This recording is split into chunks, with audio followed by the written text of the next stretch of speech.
अमरवाड़ा की बात करते हैं, जहां के उपचुनाव की पिक्चर क्लियर हो चुकी है। समझिए क्या पिक्चर क्लियर हुई है, पिक्चर को समझिए अमरवाड़ा की। अमरवाड़ा का उपचुनाव है, कुल 17 कैंडिडेट ने 26 नॉमिनेशन फॉर्म भरे। 17 कैंडिडेट्स हैं, कुछ बैकअप फॉर्म भरते हैं उन्हीं, इसीलिए वो 26 आंकड़ा पहुंच गया है कि अगर मान लीजिए किसी को अयोग्य घोषित कर दिया जाता है तो उसका बैकअप फॉर्म क्या रहेगा। बीजेपी से कमलेश शाह चुनाव लड़ेंगे। जैसा कि आपको पता है, कांग्रेस छोड़कर बीजेपी में आए, बीजेपी का इन्होंने दामन थामा, विधायक थे, और कांग्रेस ने धीरन शाह इनवाती पर क्या है अपना दांव खेला है। धीरन शाह इनवाती अब देखना है किस तरह से डिफेंड कर पाते हैं। कांग्रेस को काफी मशक्कत करनी पड़ी इस कैंडिडेट के चयन के लिए, लेकिन उतारा है कांग्रेस ने इन्हें। कांग्रेस के 2 डैमी कैंडिडेट ने भी नामांकन दाखिल किया। आप कहेंगे कैसे, क्यों ऐसा किया गया है? क्योंकि डैमी कैंडिडेट इसलिए रखे जाते हैं, जैसे आप सूरत का उदाहरण देख लीजिए, वहां पर जब चुनाव हो रहे थे तो मेन कैंडिडेट का जब पर्चा निरस्त हुआ तो डमी कैंडिडेट ना होने की वजह से कोई अपोजिशन से खड़ा ही नहीं हो पाया, इसलिए 2 डमी कैंडिडेट का भी नामांकन भरवाया गया है कि अगर उनका नामांकन निरस्त होता है तो फिर 2 लड़ सकते हैं उनमें से कोई। शोभाराम भलावी और नवीन मरकाम कांग्रेस के डमी कैंडिडेट हैं, इन्हीं की मैं बात कर रहा था। प्रक्रिया मैंने समझा दी आपको। 24 तक नॉमिनेशन की स्क्रूटनी होगी, 24 तारीख तक छांटा जाएगा, काटा जाएगा, इसीलिए डमी कैंडिडेट है। देखा जाएगा कुछ गलती तो नहीं है, शपथ पत्र कैसे हैं, सब कुछ होगा। और 26 जून तक नाम वापसी। अगर किसी को लगता है कि हमें नाम वापस लेना है तो वो 26 तारीख तक नाम वापस ले सकता है। और अमरवाड़ा के चुनाव पर बात कर लेते हैं। विवेक मेरे सहयोगी जुड़ गए। विवेक, ये सब तो ठीक है, व्यवहारिक चीजें थी, बता दिया, समझा दिया। अब आप ये जरा समझाइए, गोंगपा के आने से लड़ाई कैसी हुई है? कांग्रेस के प्रत्याशी के प्रति क्या वहां के स्थानीय रुझान है? राजधानी भी क्या कह रही है? कांग्रेस के आला लीडर जो है वो कितने कॉन्फिडेंट हैं? और चुनाव के लिए किस तरह से कैंपेनिंग की तैयारी दोनों ही दलों ने कर ली है? और गोंगपा का जरूर समझाइएगा। देखिए रितेश, इंदौर में आपने देखा था कि अक्षय बम भाग गए थे चुनाव से ठीक पहले, और जब नाम वापसी का आखिरी दिन था उस वक्त उनने अपना फॉर्म विड्रॉ कर लिया था। तो ऐसे में कांग्रेस भी जब दूध का जला है तो फिर छाछ भी फूंक के पी रही है, और शोभाराम भलावी और नवीन मरकाम को डमी कैंडिडेट के रूप में उतारा है। लेकिन ये पूरी लड़ाई काफ़ी कठिन है, क्योंकि कमलेश शाह 3 बार के विधायक है, उपचुनाव में बीजेपी के प्रत्याशी है।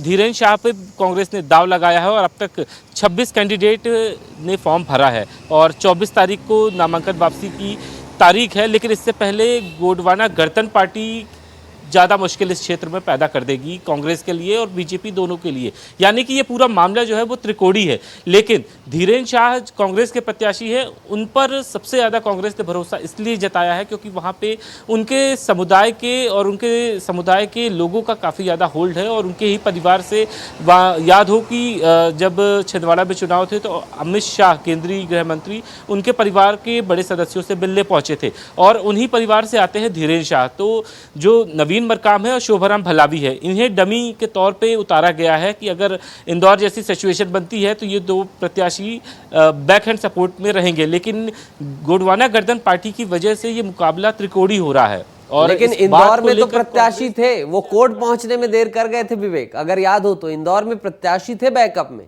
लेकिन वो देर कर गए थे। फिर निर्वाचन आयोग ने कहा था, कोर्ट ने कहा था कि आप देर कर गए, तो इसीलिए 2 लोगों को लगा दिया गया है कि अब देर भी ना हो और जल्दी से पहुंच जाएं। बिल्कुल सही बात है रितेश, कि जैसा हमने देखा था कि इंदौर में हुआ था कि कोर्ट तक रुक गए, लेकिन निर्वाचन आयोग ने उन्हें तमाम सारे कारणों की वजह से उनका फॉर्म एक्सेप्ट नहीं किया। और उसके बाद अक्षय बम अकेले वहां से कांग्रेस के प्रत्याशी थे जो देश भर में चर्चित हुए। और एक सबसे बड़ी बात है कि ये स्थिति कांग्रेस में अब उपचुनाव में न बने, इसलिए 40 स्टार प्रचारकों की सूची भी कांग्रेस ने जारी की है। तमाम सारे नेताओं की ड्यूटी लगाई गई है, पूर्व मंत्री से लेकर पूर्व विधायक और मौजूदा विधायक भी वहाँ कैंप करेंगे। नेता प्रतिपक्ष और बतौर कांग्रेस के अध्यक्ष जीतू पटवारी भी उस पूरे चुनाव में मजबूत रहेंगे। यानी कि एक कांग्रेस के लिए एक बड़ी लड़ाई है लोकसभा चुनाव में। भले ही इस चीज को थोड़ा सा और दूसरा आयाम देता हूं, चूंकि आप जुड़े हैं, आप पॉलिटिकल चीजों में गहरी पकड़ रखते हैं।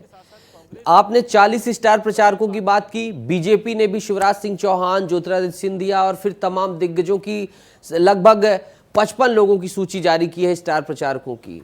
तो इतने सारे स्टार प्रचारकों का क्या वहां पर काम है?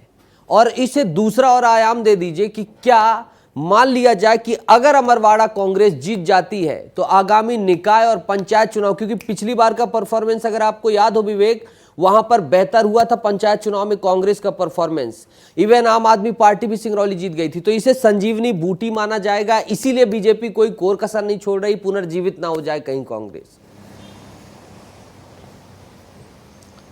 बिल्कुल सही बात कर रहे हैं नितेश की 29 की 29 सीटें हारने के बाद कांग्रेस अगर यहाँ से जीतती है तो कांग्रेस अकेले बूस्टअप नहीं होगी, कांग्रेस के तमाम सारे कार्यकर्ता नेता भी बूस्टअप होंगे और कमलनाथ भी सक्रिय होंगे। लेकिन कांग्रेस ने अपनी 40 स्टार प्रचारकों की सूची जारी की है, इसमें मध्य प्रदेश के सभी नेता हैं।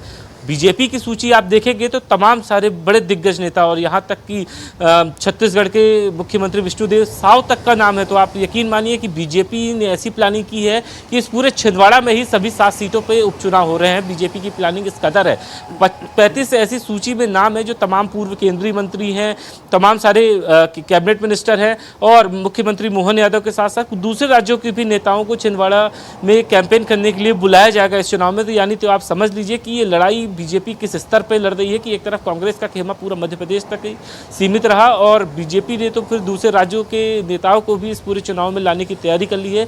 बेहद दिलचस्प और रोचक मुकाबला ये उपचुनाव होने वाला है, क्योंकि गोंडवाना गणतंत्र पार्टी भी दोनों ही पार्टियों को उतना ही डैमेज करेगी जितना एक दूसरे के लिए खुद डैमेज कर रहे थे अभी तक नितेश। अगर राहुल गांधी जैसा नेता इस उपचुनाव में आ जाए तब किस स्तर की राजनीति होगी।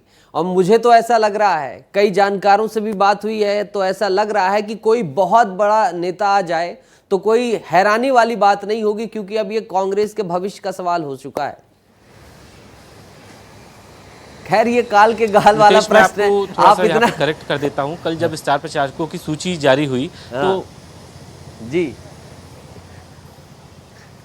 तो एक सबसे बड़ी बात यही देखने के लिए मिली कि कोई बाहर का नेता नहीं था। भंवर जितेंद्र सिंह जो लोकसभा के प्रभारी हैं और मध्य प्रदेश में एआईसीसी ने उन्हें जब भेजा है तो वो सिर्फ चुनाव की निगरानी करेंगे और तमाम सारे नेताओं की आप लिस्ट देखें, करीब 40 ऐसे नेता हम भी कल वेरीफाई कर रहे थे, उसमें मौजूदा विधायक है, मौजूदा तमाम सारे नेता प्रतिपक्ष है, लेकिन कोई बाहर का कैंडिडेट नहीं है। राहुल गांधी दिल्ली से बैठे बैठे अमरवाड़ा के चुनाव में नजर रखेंगे और अगर कोई गड़बड़ी होती है, कोई बयानबाजी है तो वो दिल्ली तक ही सीमित रहेंगे। मध्य प्रदेश में अगर डायरेक्ट वो दिल्ली से अमरवाड़ा आते हैं तो ऐसे में समझ लीजिएगा कि राजनीति का स्तर काफी ज्यादा बढ़ जाएगा, क्योंकि कमलनाथ अभी फिलहाल मध्य प्रदेश में नहीं है, दिल्ली में नहीं है, देश में नहीं है, वो बाहर है। लेकिन नकुलनाथ छिंदवाड़ा में बैठक कर रहे हैं, तो इससे स्पष्ट है कि आने वाले दिनों में तमाम सारे बड़े नेता भी कांग्रेस के मौजूद रहेंगे, खासतौर पर कमलनाथ। और कमलनाथ की बहुत गहरी बातचीत हो गई विवेक, अब देखना होगा क्या कुछ निकल कर आता है। लेकिन इतना तो जरूर है कि अमरवाड़ा की लड़ाई अब दोनों ही दलों के लिए बहुत महत्वपूर्ण बन गई है।